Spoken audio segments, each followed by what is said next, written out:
Has your BOSE SoundLink Color 2 started acting strangely, refusing to pair, or experiencing audio issues?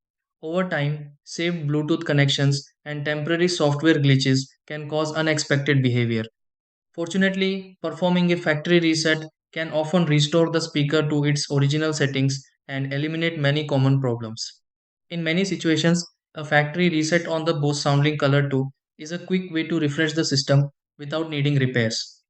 Before assuming the speaker is damaged or changing random settings, these are the steps you can try to fix this and return the device to its default configuration. 1.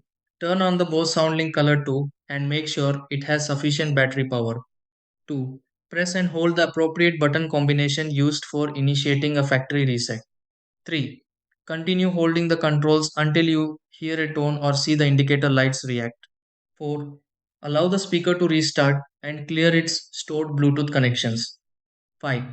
Pair the speaker with your device again and verify that it is functioning normally.